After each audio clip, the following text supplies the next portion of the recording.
Bem aqui, meus camões, como é que vocês estão? Espero que vocês estejam todos bem, meus seguidores.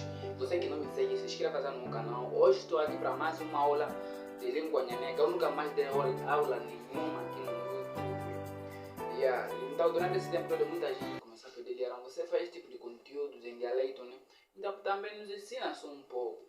E hoje eu estou aqui para ensinar a língua nhaneca, porque eu sou nhaneca.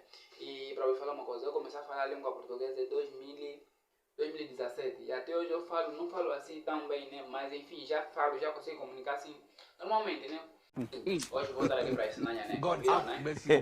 Porque eu recebi vários comentários ali, começa a nos ensinar também a falar nhaneca. Se eu aprender a falar língua portuguesa, é claro que você também consegue falar essa língua nhaneca.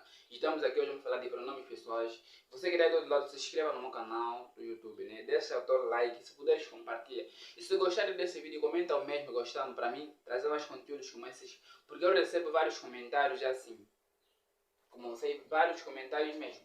Mas nem todos os comentários eu respondo, tá vendo? E hoje estou aqui para responder esses comentários com uma aula básica. Tipo, vamos falar de pronomes pessoais e tudo mais em dialeto, na nossa língua, né? Por eu sou munhaneca.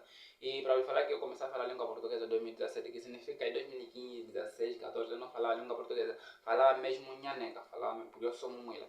Então, sem mais falação, vamos para a nossa aula. Hoje vamos falar de pronomes pessoais. Então, bora lá. Como é que se diz eu? Ame, eu. Ame, eu. Ame, você. Ouve, você. Ouve, você ou tu. Ouve, nós. Ontwe, nós. Ontwe, vocês.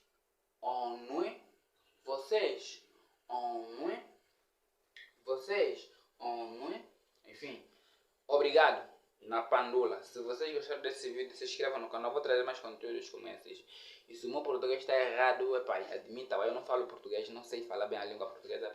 Como eu já vi disse, comecei a falar a língua portuguesa em 2017 e estou aqui aprendendo bem um pouquinho a língua portuguesa. Se eu estou a dar essa aula de português é porque já estou aprendendo um pouco. Então, você também consegue aprender a língua nhaneca.